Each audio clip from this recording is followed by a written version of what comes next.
Good morning बच्चों। गणित की इस कक्षा में मैं आपका स्वागत करता हूं। आज का जो हमारा पॉइंट ऑफ डिस्कशन है, इसमें हम लोग 3 पॉइंट डिस्कस करेंगे। पहले पॉइंट में हम लोग डिस्कस करेंगे कि n विभिन्न वस्तुओं में से कितनी ही वस्तुओं को लेकर बनाए गए संचयों की संख्या कितनी होगी। फिर दूसरा जो पॉइंट है ये थोड़ा सा इससे डिफरेंट है, या कह सकते हैं सेम पॉइंट है, बस हल्का सा इसमें थोड़ा सा डिफरेंट है। इसको हम देखेंगे। कहता है कि n विभिन्न वस्तुओं में से कम एक अथवा अधिक वस्तुओं के चयन विधि क्या होगी ये। और फिर तीसरा पॉइंट है, यदि p plus q plus r वस्तुओं में से p वस्तुएं एक समान हो और एक प्रकार की हो, q वस्तुएं एक समान हो दूसरे प्रकार की हो और r वस्तुएं भिन्न हैं, तो कम से कम एक वस्तु के चयन की कितनी विधियां होंगी। तो सबसे पहले हम ये देख लेते हैं कि अगर वस्तुएं डिफरेंट हैं तो कैसे हम उसका चयन करेंगे, कैसे हम उसका कॉम्बिनेशन बनाएंगे, और अगर वस्तुएं समान हैं तो कैसे बनाएंगे। तो इसको एक एग्जांपल से हम लोग देखते हैं, फिर हम फार्मूला डिराइव करेंगे। तो मान लीजिए हमारे पास 3 वस्तुएं हैं A, B और C, और ये तीनों डिफरेंट हैं। अब आपको पता करना है कि इनका कितनी तरह से चयन किया जा सकता है।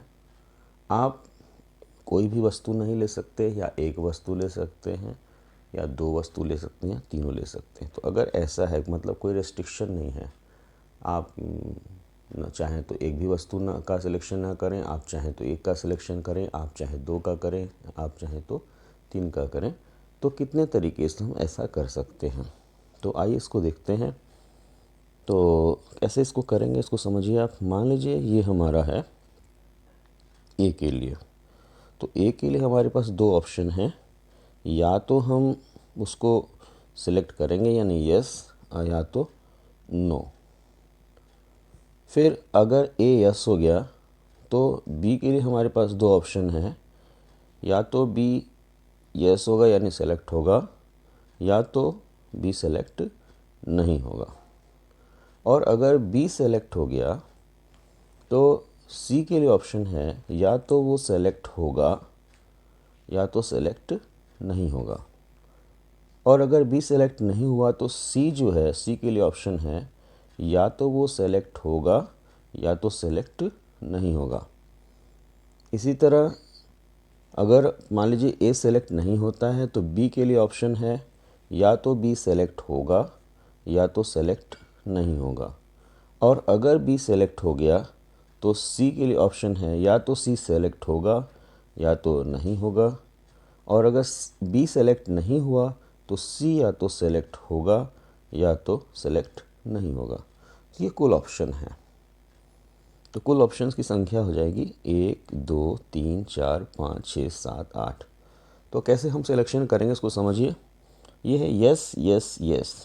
यस यस यस का मतलब तीनों सेलेक्ट हो जाएंगे, यानी ए बी सी ये तीनों सेलेक्ट हो गए। फिर हुआ यस यस नो, यानी ए सेलेक्ट होगा, बी सेलेक्ट होगा, सी सेलेक्ट नहीं होगा, यानी ये हो गया ए बी। फिर हुआ यस नो यस, यानी ए सेलेक्ट होगा, बी सेलेक्ट नहीं होगा और सी सेलेक्ट होगा, ए सी। फिर है यस नो नो, यानी सिर्फ ए सेलेक्ट होगा, बाकी दोनों सेलेक्ट नहीं होंगे। फिर आपका आया नो यस यस, यानी ए सेलेक्ट नहीं होगा, बी और सी सेलेक्ट होंगे, बी सी। फिर आपका हुआ नो यस नो, यानी सिर्फ बी सेलेक्ट होगा। फिर आपका हुआ नो नो यस, यानी सिर्फ सी सेलेक्ट होगा। और फिर आपका हुआ नो नो नो, यानी कोई सेलेक्ट नहीं हो। तो इस तरह से कुल हमें जो तरीके मिले ये 8 तरीके मिले। तो सवाल उठा कि क्या हर क्वेश्चन में ऐसे ही बना के करना पड़े, डायग्राम बना के काम करना पड़ेगा। तो इसका उत्तर है नहीं। तरीका क्या है जैसे हमने कहा ए बी सी वस्तुएं हैं, तो ए के सिलेक्शन की दो विधियां हैं। ए को हम सेलेक्ट करेंगे, उसको या नहीं सेलेक्ट करेंगे, इसके लिए दो विधियां हैं, या तो यस या तो नो। यानी ए के लिए हमारे पास है दो मेथड, या तो ए सेलेक्ट होगा या तो सेलेक्ट नहीं होगा। इसी तरह बी के लिए है कि बी या तो सेलेक्ट होगा या तो सेलेक्ट नहीं होगा। सी के लिए है या तो सी सेलेक्ट होगा या तो सेलेक्ट नहीं होगा।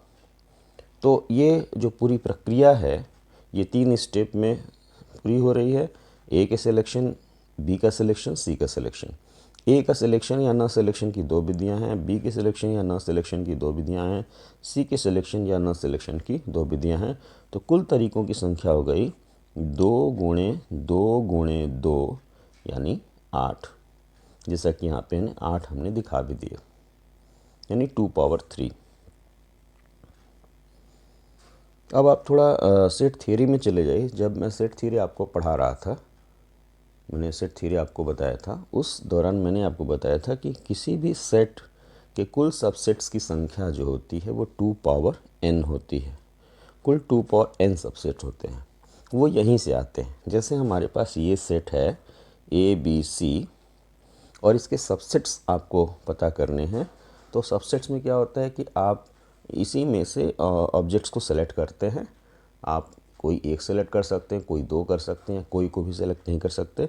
तो कुल तरीकों की संख्या आपकी होती थी, वहाँ पे मैंने बताया था 2 पावर 3। तो ये तरीका वही था निकालने का। तो ये उसका प्रूफ है। जब मैंने कहा था कि 2 पावर n होते हैं, अगर n ऑब्जेक्ट्स हैं किसी सेट में तो उसके नंबर ऑफ सबसेट्स जो होते हैं वो 2 पावर n होते हैं। यानी 2 पावर n तरह से हम उसके एलिमेंट्स का सिलेक्शन कर सकते हैं। तो एग्जैक्टली इसी तरह से वहाँ पे किया जाता था।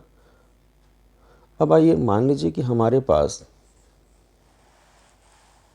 अभी तो ये ऑब्जेक्ट्स डिफरेंट थे। अब अगर हमारे पास ऑब्जेक्ट सेम हो, जैसे मान लीजिए ए और ए, ये तीनों ऑब्जेक्ट सेम हैं। तो अगर तीनों ऑब्जेक्ट सेम है तो हम किस तरह से सिलेक्शन कर सकते हैं? तो अगर डिफरेंट हैं तो ये हो गया 2 पावर 3, और अगर डिफरेंट नहीं है, सेम है, तो कैसे हम सिलेक्शन कर सकते हैं? चाहे किसी का सिलेक्शन, यानी सिलेक्शन करने का मतलब यहाँ पे हो सकता है हम किसी का सिलेक्शन ना करें, या तो एक का सिलेक्शन करें, या तो दो का करें, या तो तीन का करें। तो यहाँ पे जब ऑब्जेक्ट सेम रहेंगे, समान रहेंगे, तो सिलेक्शन का तरीका होगा सिर्फ 4। कैसे? या तो हम किसी का सिलेक्शन नहीं करेंगे, कोई सिलेक्ट नहीं होगा, एक सेलेक्ट हो जाएगा, दो सेलेक्ट हो जाएगा, या तीनों सेलेक्ट हो जाएंगे। तो कुल सिलेक्शन के तरीके हो गए 1 2 3 4। तो अगर वस्तुएं समान हैं तो 3 वस्तुएं हैं तो कुल 4 तरीक़ों से उनका सिलेक्शन किया जा सकता है। तो ये आपको ख्याल रखना है कि अगर डिफरेंट हैं तो 2 पावर 3 तरीके, मान ली 3 वस्तुएं हैं तो डिफरेंट हैं तो 2 पावर 3 तरीके से होगा, और अगर वस्तुएं समान हैं तो कुल 4 प्रकार से होगा, और 3 वस्तुएं हैं तो 4 प्रकार से होगा, 4 वस्तुएं होंगी तो 5 प्रकार से होगा। अच्छा, एक चीज़ और है। मान लीजिए जैसे यहाँ पे इस टॉपिक में कह रहा था कि n विभिन्न वस्तुओं में से कम एक वस्तु लेनी अगर मान लीजिए ज़रूरी है, एक वस्तु को आपको लेना ही लेना है। आप ऐसा नहीं है कि जो सिलेक्शन है उसको खाली छोड़ दें, यानी किसी वस्तु का सिलेक्शन ना करें। तो उस दशा में हम क्या करेंगे कि चूँकि जैसे यहाँ पे 2 पावर 3 सिलेक्शन हुए थे, यानी 8 सिलेक्शन हुए थे, उसमें ये ऐसा केस है जिसमें कि कोई सिलेक्शन नहीं हुआ। तो अगर कम से कम एक सिलेक्शन करना ज़रूरी हो तो कुल सिलेक्शन की संख्या हो जाएगी 2 पावर 3, और इसको हम हटा देंगे, यानी 2 पावर 3 माइनस 1, यानी वो केस हटा देंगे जिसमें कि हम कोई सिलेक्शन नहीं कर रहे हैं। अच्छा, और अगर वस्तुएं समान हैं तो कुल सिलेक्शन की संख्या हो जाएगी 4 माइनस 1, यानी कितना 3, यानी ये वाला केस हम 0 वाला केस हटा देंगे। एक ऑब्जेक्ट का सिलेक्शन होगा, या तो 2 ऑब्जेक्ट का सिलेक्शन होगा, या तो 3 ऑब्जेक्ट का सिलेक्शन, तीनों का सिलेक्शन होगा। बच्चों आइए हम रिज़ल्ट को जनरलाइज करते हैं। तो मान लीजिए हमारे पास कुल n वस्तुएं हैं, A1 A2, A3, A4 and so on AN। अब हमको पता करना है कि इन वस्तुओं में से हम किसी भी वस्तु का सिलेक्शन ना करें, या 1 का करें या 2 का करें या 3 का करें या 10 का करें या n का करें, तो कितने तरीके से हम कर सकते हैं। तो A1 का सिलेक्शन जो है, पहली वस्तु का जो सिलेक्शन है 2 तरीके से होगा, या तो उसका सिलेक्शन होगा या तो सिलेक्शन नहीं होगा। दूसरी वस्तु का जो सिलेक्शन है ये भी 2 तरीके से होगा, या तो उसका सिलेक्शन होगा या तो नहीं होगा। इसका भी सिलेक्शन 2 तरीके से होगा, या तो होगा नहीं होगा। इसी तरह से जो लास्ट वाली वस्तु है इसका भी सिलेक्शन 2 तरीके से होगा। तो चूँकि ये पूरी प्रक्रिया जो है ये n स्टेप्स में पूरी हो रही है, इसका सिलेक्शन, इसका सिलेक्शन, इसका सिलेक्शन, इसका सिलेक्शन, तो जो भी केसेस आ रहे हैं इनको आपस में मल्टीप्लाई कर दिया जाएगा। तो चूँकि यहाँ पे 2n बार आ रहा है तो कुल तरीकों की संख्या हो जाएगी 2 पावर n। तो अगर आपके पास n वस्तुएं हैं और आपको उनका सिलेक्शन करना है, चाहे 1 का सिलेक्शन करना है, चाहे 2 का करना है, या सबका करना है, या किसी का नहीं करना है, तो कुल तरीकों की संख्या हो जाएगी 2 पावर n। और यहीं से एक रिज़ल्ट और निकल के आता है कि अगर मान लीजिए आपको कम से कम एक वस्तु का सिलेक्शन करना ही करना है, यानी ऐसा केस आप नहीं लेंगे जिसमें कि आप किसी वस्तु का सिलेक्शन नहीं करते, तो उसकी संख्या हो जाएगी 2 पावर n माइनस 1। यानी ये जो 1 है ये वो केस है जिसमें कि हम इसमें से किसी का सिलेक्शन नहीं करते। तो n विभिन्न वस्तुओं में से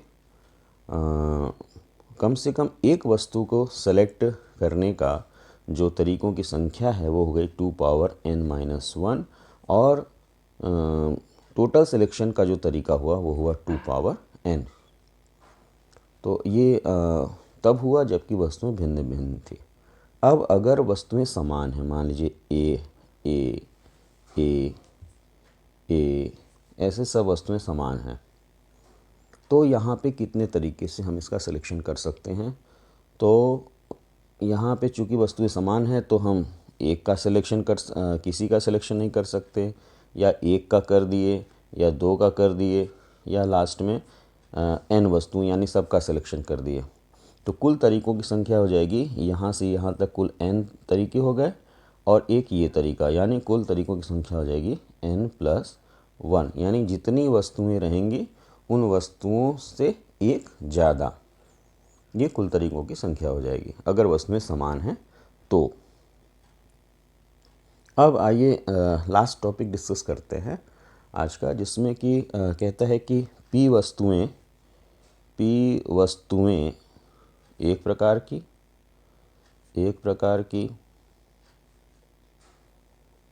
q वस्तुएं दूसरे प्रकार की, और r वस्तुएं भिन्न हैं। तो इनका सिलेक्शन कैसे होगा, तो इसको एक एग्जांपल से हम लोग देखते हैं। जैसे मान लीजिए हमारे पास वस्तुएं इस तरह से हैं, A, B और CD।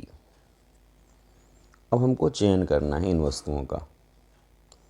तो ये वस्तुएं समान हैं, यानी ये वस्तुएं एक प्रकार की हैं, समान हैं, तो इनका जो सिलेक्शन होगा वो 4 प्रकार से होगा। जैसे कि यहाँ पे मैंने बताया आपको 4 प्रकार से इसलिए होगा क्योंकि हम इसमें से एक वस्तु का सिलेक्शन कर सकते हैं, 2 का कर सकते हैं, 3 का तीनों का कर सकते हैं, या किसी का नहीं कर सकते। तो 4 तरीके से A का सिलेक्शन होगा। इसी तरह जब B की बात करेंगे तो इसका भी सिलेक्शन हम 4 तरीके से कर सकते हैं। और फिर CD की बात करते हैं, चूँकि यहाँ पे वस्तुएं भिन्न हैं और भिन्न वस्तुओं में जो फॉर्मूला हम लोग यूज़ करते हैं वो 2 पावर n का होता है, तो यहाँ पे वस्तुओं का सिलेक्शन होगा 2 पावर n। तो कुल इतने तरीके से हम चूँकि वस्तुएं 2 हैं तो 2 पावर 2 हो जाएगा, तो कुल इतने तरीके से हम इनका सिलेक्शन कर सकते हैं। और इसमें वो केस भी शामिल होगा जिसमें कि कोई वस्तु सेलेक्ट नहीं हो रही है। तो अगर मान लीजिए कम से कम एक वस्तु का सेलेक्ट करना ज़रूरी हो तो इतने केसेस में से वो केस माइनस कर देंगे जिसमें कि किसी भी वस्तु का सिलेक्शन नहीं होता है, यानी कुल केसेस की संख्या हो जाएगी 4 इंटू 4 इंटू 2⁻2 -1। एक और एग्जांपल ले लेते हैं। मान लीजिए आपके पास ऐसे वस्तुएं हैं A B B B B B B B और सी डी ई एफ। अब मान लीजिए आपको पता करना है कि यहाँ पे कैसे हम सिलेक्शन करेंगे एक वस्तु या एक से ज़्यादा वस्तु का। तो अगर हम ए के सिलेक्शन की बात करें तो इनका सिलेक्शन कुल 6 तरीके से होगा। 5 वस्तुएं हैं तो कुल 6 तरीके से सिलेक्ट होंगे। चाहे तो हम किसी वस्तु का सिलेक्शन ना करें, या तो 1 का करें या 2 का करें या 3 का करें या 4 का करें। किसी का सिलेक्शन ना करें, 1 का करें, 2 का करें, 3 का करें, 4 का करें और 5 का करें। तो कुल 1 2 3 4 5 6 तरीके से इनका सिलेक्शन हो सकता है। इसी तरह यहाँ पे 7 वस्तुएं हैं तो इनका जो सिलेक्शन है ये 8 तरीके से हो सकता है। 1 का करें, 2 का करें या 3 का करें, ऐसे करते हुए 7 वस्तुएं कर लें तो 8 तरीके से इनका सिलेक्शन हो जाएगा। सी डी ई एफ ये डिफरेंट वस्तुएं हैं तो इनका जो सिलेक्शन है ये 2⁻4 तरीके से होगा। 4 वस्तुएं हैं तो 2⁻4 तरीके से। तो कुल तरीकों की संख्या हो जाएगी 6 इंटू 8 इंटू 2⁻4। लेकिन इन तरीकों में वो तरीका भी है जिसमें कि किसी भी वस्तु का सिलेक्शन नहीं होता। तो कम से कम एक वस्तु का सिलेक्शन हो जाए, इसके लिए कुल तरीकों की संख्या होगी इतना पूरा -1। अब आइए इसे रिज़ल्ट को हम लोग जनरलाइज करते हैं। मान लीजिए पी वस्तुएं एक प्रकार की हैं, यानी ए ऐसे पी बार आ रहा है, पी टाइम्स।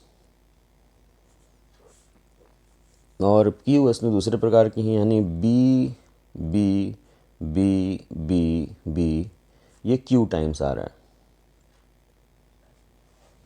और आर वस्तुएं भिन्न हैं, यानी सी डी ई एफ ऐसे करते ये आर वस्तुएं हैं, आर वस्तुएं हैं ये। तो अब इनका हमको सिलेक्शन करना है तो कैसे करेंगे? तो ये चूँकि समान वस्तुएं हैं इसलिए इनका सिलेक्शन P+1 तरीके से होगा।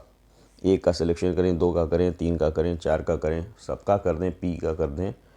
तो और उसमें से एक ऐसा भी केस होगा जिसमें किसी का नहीं करें, तो कुल तरीकों की संख्या हो जाएगी P+1। यहाँ पे कुल तरीकों की संख्या हो जाएगी Q+1। और यहाँ पे कुल तरीके हो जाएंगे 2⁻R, क्योंकि R वस्तुएं भिन्न हैं। तो कुल तरीके इतने मिलेंगे। अब इसमें से एक तरीका ऐसा होगा जिसमें कि हम किसी भी वस्तु का सिलेक्शन नहीं करते। तो उस तरीके को अगर हम माइनस कर दें तो ये जो तरीके हुए P+1 Q+1 इंटू 2⁻R -1, ये ऐसे तरीके हुए जिसमें कि कम से कम एक वस्तु का सिलेक्शन ज़रूर होगा। तो ये हमारा एक फार्मूला है जिसकी सहायता से हम इस तरह के सिचुएशन में विधियां निकाल सकते हैं एक या उससे अधिक वस्तुओं के सिलेक्शन की। तो आज का वीडियो हम लोग यहीं पे ख़त्म करते हैं। नेक्स्ट वीडियो में हम इसी तरह के कुछ और टॉपिक्स को डिस्कस करेंगे। धन्यवाद।